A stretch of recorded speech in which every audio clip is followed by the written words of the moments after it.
अस्सलामुअलैकुम, मैं हूँ रिमशा। मैं आप सबको अपने चैनल रिमशा रियलिटी टॉपिक में वेलकम करती हूँ। उम्मीद है कि आप सब लोग खैरियत से होंगे।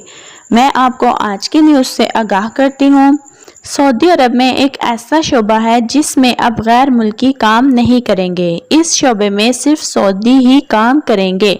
इसके लिए ऑर्डर जारी कर दिए गए हैं। इसके बाद गैर मुल्की अपना शोबा बदल लेंगे या फिर इनको फाइनल एग्जैक्ट पर सीधा अपने घर जाना पड़ेगा। जो भी गैर मुल्की डिलीवरी का काम करते हैं, यानी कि पिज़्ज़ा की डिलीवरी या किसी और चीज़ की डिलीवरी का काम करते हैं, तो इनकी अब इस काम से छुट्टी होने वाली है, क्योंकि दिसंबर के बाद इस शोबे में सिर्फ सऊदी ही काम करेंगे।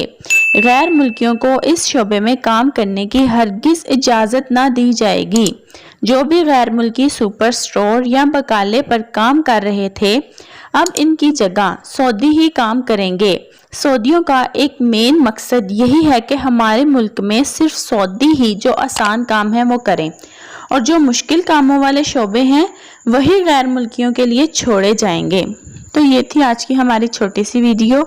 जिसको ये वीडियो पसंद आई है वो प्लीज़ ज़्यादा से ज़्यादा शेयर करें और वीडियो को लाइक ज़रूर करें। और जिसने मेरे चैनल को अब तक सब्सक्राइब नहीं किया, बराए मेहरबानी वो मेरे चैनल को जल्द अज जल्द सब्सक्राइब कर लें, ताकि आपको हर नई से नई आने वाली वीडियो की नोटिफिकेशन मिलती रहे। और बेल आइकन पर क्लिक करना मत भूलिएगा। आपका बहुत शुक्रिया।